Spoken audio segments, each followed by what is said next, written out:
You are standing in the winter palace of Susa, deep within the heart of the Persian Empire. The year is 445 BC. You wear the polished bronze armor of the royal guard, standing motionless against a marble pillar. The air is thick with the scent of burning myrrh, expensive wine, and absolute power. This is the center of the known world. King Artaxerxes sits on a throne of gold and ivory, holding the power of life and death over millions in a single flick of his wrist. Beside him stands Nehemiah. He is a fellow Jewish exile, but he holds one of the most high-stakes, dangerous positions in the empire, the royal cupbearer. Every single cup of wine, every plate of meat that touches the king's lips must first pass through Nehemiah. If an assassin slips poison into the goblet, Nehemiah dies, so the king lives. It is a job that requires absolute loyalty, nerves of steel, and the ability to hide your terror behind a calm, flawless mask. But today, the mask slips. A few days ago, travelers arrived from Judea, your ancestral homeland. You listened from the shadows as they gave Nehemiah the news. Jerusalem, the city of your fathers, is a graveyard. The walls are nothing but piles of blackened rubble. The great gates are charred ash, burned by fire 70 years ago and never rebuilt. The survivors living there are completely exposed, constantly raided by nomadic bandits, mocked and left entirely defenseless. You watch Nehemiah's face turn pale. For days, he stops eating. When he thinks no one is looking, he weeps in the quiet corridors of the palace, praying to a God that feels thousands of miles away. Now it is Tuesday night. The king calls for his wine. Nehemiah steps forward to present the cup, but his eyes are red, his face hollow with grief. In the Persian court, showing sadness in front of the king is a capital offense. It implies you are unhappy with his rule. You tighten your grip on your spear, your heart hammering against your ribs. You know the law. If the king interprets this as disrespect, he will nod, and you will have to execute your own countrymen right here on the marble floor. The king stops. He looks at Nehemiah. Why is your face sad, since you are not sick? This is nothing but sadness of heart. A suffocating silence fills the room. Nehemiah is terrified. You can see his hand trembling slightly as he holds a golden goblet. He takes a breath, a silent prayer passing his lips, and he speaks the truth. Why should my face not be sad when the city, the place of my fathers' graves, lies waste? The king pauses. The entire court holds its breath. Then the unexpected happens. Moving under an influence no one in that room can see, the king smiles. He grants Nehemiah safe passage, a private military escort, and a royal decree to rebuild the fortress of Jerusalem. You are ordered to pack your gear. You are leaving the luxury of Susa behind, heading into a dangerous, hostile wilderness. You are going to build a wall, but you know the local warlords out there are watching, and they will never let a fortress rise without a fight. You have arrived in Jerusalem, and reality hits you like a physical blow. This isn't a holy paradise. It is a desolate, dusty wasteland of jagged stone and overgrown thorns. The air smells of old ash and decay. Worse than the ruins is a feeling of being hunted. The local governors, Sanballat the Horonite, Tobiah the Ammonite, and Geshem the Arab, already know you're here. Their spies ride past your camp during the day, staring with cold, calculating eyes. They don't want Jerusalem rebuilt. A fortified Jerusalem means a shift in regional power, a threat to their taxes, and an end to their dominance. Nehemiah understands the danger. He orders absolute operational security. No announcements. No public meetings. If the enemy learns what you are planning before you even begin, they will crush you in your sleep. It is midnight, 3 days after your arrival. The city is dead silent.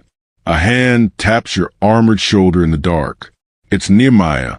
You follow him out of the camp, accompanied by only a few trusted men. You do not take a squad of soldiers. You do not light torches. The hooves of your horses are muffled with cloth. You slip through the valley gate into the pitch-black night. Your mission is to map the destruction. You ride slowly along the perimeter, the moonlight casting long, skeletal shadows over broken stone. You pass the Dragon Spring, then move toward the King's Pool. The destruction is worse than any report indicated. At the King's Pool, the trail disappears entirely. The piles of collapsed masonry are so massive, the chasms too deep, that Nehemiah's horse cannot find a single safe place to step. You are forced to dismount. You walk on foot, your boots crunching on dust that was once a glorious palace, your hand resting heavily on the pommel of your sword. You constantly scan the dark ridges surrounding the city. Every rustle of dry brush, every shifting pebble, makes your blood run cold. If a Sanballat scouting party catches you out here with the governor, you will be slaughtered in the dark, and the restoration of your people ends before it ever starts.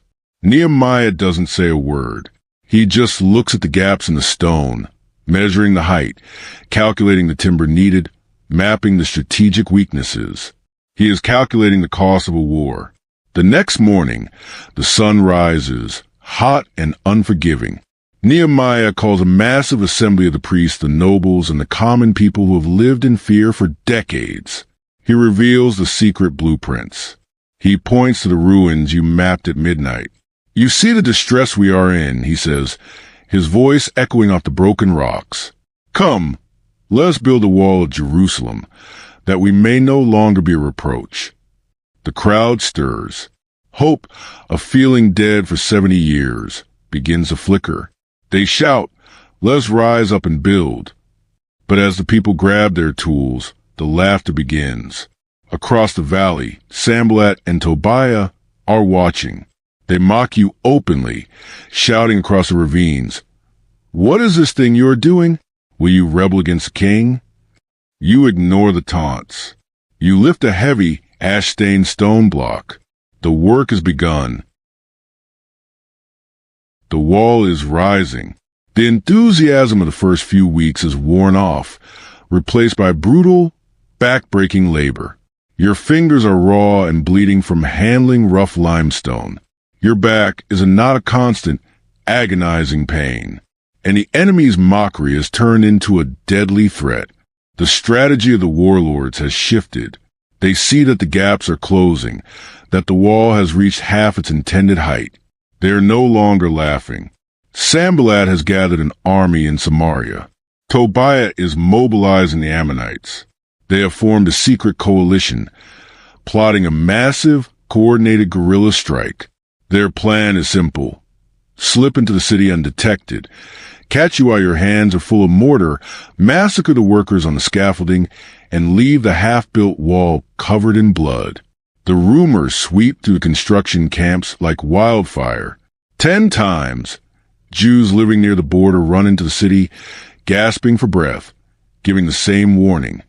From all places where you turn, they will be upon us. Panic sets in. Men start dropping their trowels. The stamina of the laborers is failing. There is simply too much rubble to clear, and everyone is too terrified to work. They are looking over their shoulders every 5 seconds, waiting for the screams of an invading army. Nehemiah refuses to retreat. He adapts. He splits the population in two. From this day on, your life becomes a living nightmare of hypervigilance. You work with a trowel in your right hand and a heavy bronze spear in your left. Every single builder wears a sword strapped directly to their waist while they lay stone. The men hauling heavy loads of timber and rock carry their burdens balanced on one shoulder, while their free hand tightly grips a weapon. Behind you, an entire security detail stands fully armored, shields raised, guarding the piles of materials. Nehemiah walks the perimeter constantly, a trumpeter walking right by his side. He looks at you, your body shaking from exhaustion and fear, and shouts to the crowd, "Do not be afraid of them. Remember the Lord, great and awesome, and fight for your brethren, your sons, your daughters, your wives, and your houses." The labor becomes grueling. You stand on precarious wooden scaffolding 14 hours a day under a blistering sun. Dust clogs your throat.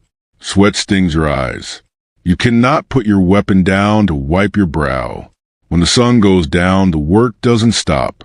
Half the men work through the night under the cold stars while the other half guards them. Operational security becomes absolute. Nehemiah issues a terrifying order. No one is allowed to leave the city walls at night. Everyone must sleep inside the fortifications, fully dressed. For weeks, you do not take off your clothes. You do not wash. You sleep on the hard ground in your full armor, your hand wrapped tightly around the shaft of your spear, staring up at the dark sky. Every night, you listen to the howling desert wind, praying you won't hear the sudden, piercing blast of the governor's trumpet signaling a breach. You are a target, suspended between a collapsing city and an encroaching army. The walls are holding, but something else is breaking. The economy. A severe famine strikes the region. The ground is dry. The crops are failing, and the Persian Empire doesn't care. They still demand their heavy agricultural taxes. While you've been bleeding on the wall, working for free to protect the city, a quiet, sinister rot has been growing inside the gates. The wealthy Jewish nobles and rulers are exploiting the crisis. They are practicing usury, charging high interest rates to their own starving brothers. You walk through the lower quarters of the city during a shift change and hear the weeping. It isn't caused by Sanballat's threats. It's the sound of desperate families. You listen to a mother crying outside a noble's estate. To buy a single sack of grain to feed her children, she had to mortgage her family's ancestral field. Another father had to pledge his vineyards just to pay the king's tax. And worst of all, some families have nothing left to pledge. They have been forced to sell their own daughters into debt slavery to the very wealthy nobles who sit comfortably inside the city. Morale completely shatters. The workers on the wall look at each other with bitter, empty eyes. They ask themselves, why are we risking our lives to build a wall to protect a city that is enslaving our own children? Why should we bleed for nobles who are sucking us dry? Men start throwing down their tools. The construction grinding to a halt. The internal collapse is doing what the enemy's army never could. When the news reaches Nehemiah, his reaction is explosive. He doesn't call a diplomatic committee. He doesn't offer a compromise. The text says he becomes deeply angry. He calls a massive public confrontation, bringing the common workers face to face with the wealthy elite. He looks at the nobles, his eyes blazing with fury, and yells, "You are exacting usury, each from his brother." The nobles try to look away, but Nehemiah steps closer. He exposes their greed in front of the entire assembly. He reminds them that while he and his inner circle have been spending their own money to buy back Jewish exiles from foreign nations, these rich rulers are selling their own people back into bondage for a profit. The silence in the plaza is deafening. The nobles have nothing to say. Their guilt is absolute. Nehemiah demands a radical restructuring. Restore them this very day their fields, their vineyards, their olive groves, and their houses, and the 100th part of the money and the grain, the new wine and the oil that you have charged them. He forces them to take a solemn oath before the priests. Then, in a dramatic, cinematic gesture, Nehemiah shakes out the folds of his royal robe in front of everyone. So may God shake out every man from his house and from his labor who does not perform this promise. The common people shout, "Amen," and praise the Lord. The internal rebellion is crushed. The fields are returned, and families are reunited. But as you climb back up onto the scaffolding, your muscles aching, your stomach rumbling from weeks of thin rations, you realize the external enemy is getting desperate. The wall is almost finished, and a desperate enemy is a lethal one. The wall is completely finished. Every gap is closed. Every stone is locked into place. The massive wall encircles the city like an unbreakable ring of stone. Only one final task remains, hanging the heavy, thick wooden doors inside the massive stone gate archways. Sanballat, Tobiah, and Geshem realize they have lost the war of military intimidation. They cannot breach this wall anymore. So they change their tactics from open warfare to targeted assassination. They want to kill Nehemiah. 5 times, messengers ride up to the gates, bearing a smooth, diplomatic invitation from Sanballat. Come, let us meet together in one of the villages in the plain of Ono. It is a transparent trap. They want to lure Nehemiah out into an unfortified neutral zone, isolate him from his guard, and murder him in a ditch. Nehemiah doesn't even look out over the wall. He sends a cold, legendary reply back with the runners. I am doing a great work, so that I cannot come down. Why should the work cease while I leave it and go down to you? 4 times they send the same invite, and 4 times he burns it. On the 5th time, Sanballat sends an open, unsealed letter for everyone to read. It's a psychological smear campaign. The letter claims that rumors are spreading to the nations that Nehemiah is building the wall to launch a treasonous rebellion against the Persian king, and that has hired prophets to declare himself king of Judah. It's a terrifying threat. If this rumor reaches the ears of Artaxerxes back in Susa, a Persian army will march across the desert and level Jerusalem to the ground. Nehemiah sends back a flat denial. No such things as you say are being done. You are inventing them in your own heart. Then comes a final, most dangerous test. A Jewish prophet named Shemaiah calls Nehemiah into his house. He pretends to be terrified, whispering in the dark. Let us meet in the house of God, inside the temple, and let us close the doors of the temple, for they are coming to kill you. Indeed, at night they will come to kill you. It is an incredibly subtle trap. If Nehemiah, who is a governor, not a priest, enters the holy sanctuary of the temple to hide, he will violate God's law, destroy his own moral authority, and look like a spineless coward to the people. His leadership would be ruined instantly. Nehemiah stands tall, looking the false prophet directly in the eyes. Should such a man as I flee? And who is there such as I who would go into the temple to save his life? I will not go in. He realizes the prophet has been bribed by Tobiah and Sanballat to ruin his reputation. His discernment saves his life. On the 52nd day of continuous, agonizing labor, you stand inside the eastern gate. You grip the heavy iron ring of the massive cedar door. With a collective groan from the workers, the heavy gates swing closed, the locking beams slamming into stone frames with a thud that echoes across the Kidron Valley. The city is secure. The fortress is complete. You walk up the stone stairs to the top of the ramparts and look out across the landscape. In the distance, on the ridges of the hills, you see Sanballat and Tobiah sitting on their horses, watching the closed gates in bitter, silent defeat. When all our enemies heard of it and all the nations around us saw these things, they fell greatly in their own esteem, for they perceived that this work had been done by our God. The warlords turned their horses around and ride away into the desert dust. You have survived.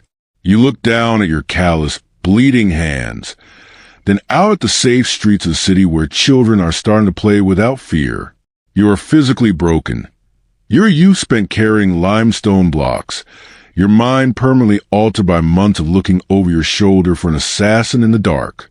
You will carry the mental scars of this siege for the rest of your life. You will always check the gate locks 3 times before you sleep. You will always flinch at the sound of a distant horn. You become a ghost of the gate, an anonymous builder who bled in the dirt, so a holy city could live. Somewhere right now, a young man is walking to the secure gates of Jerusalem, admiring the beautiful, towering stone walls. He is enjoying the safety, the trade, and the peace of the city. He doesn't know your name. He doesn't know about the midnight ride in the pitch black. He doesn't know what it feels like to hold a sword in one hand while your other hand mixes mud. He thinks it's just a wall. But you remember the cost. And as you watch the sun set over the secure stones of Jerusalem, you know that every drop of sweat was worth it.